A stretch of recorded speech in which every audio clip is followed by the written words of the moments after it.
Contrary to popular belief, there may not be one perfect posture that works for everybody. Hi, and thanks for joining me today. My name's Alaina. I'm a doctor of physical therapy and clinical content manager here at OneStep. Today we're going to be discussing proper posture.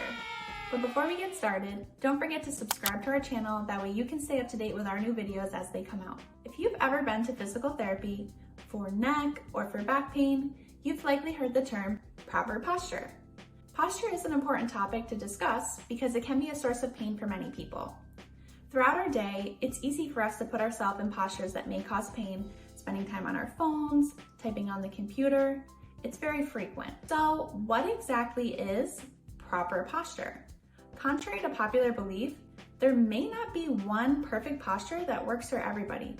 Everybody is different. What works for one might not work for someone else. With that in mind, proper posture is essentially the position that puts the least amount of strain on your body and feels comfortable for you. While posture isn't a one-size-fits-all scenario, there are a few guidelines and general rules of thumb that work for the majority of people and can be modified as needed.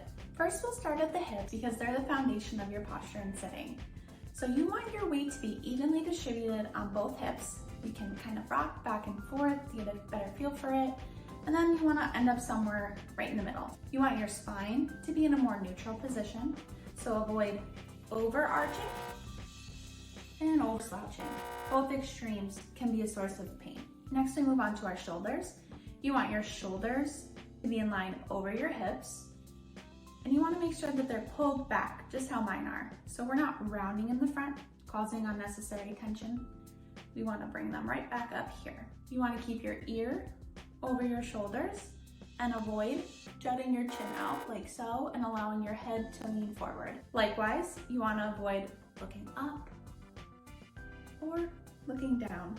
For example, on a computer or scrolling on your phone, it puts a lot of unnecessary tension on the back of your neck. You want your shoulders to be stacked over your hips. You want your spine to be in a neutral position, so avoid overarching and slouching like so. You want your ear to be over your shoulder. You can do a little, what we call in therapy, chin tuck, so that everything is stacked on top of each other. The hips at the foundation, your shoulders on top of your hips, and your ear on top of your shoulder. Relatively speaking, it doesn't have to be perfect. Thanks so much for joining me today. I hope that you found some helpful tips that you can use to correct your posture throughout the day. Leave a comment below. I'd love to hear more about your experience with dealing with posture or hear any of your questions that you might have. Don't forget to subscribe, and I'll see you next time.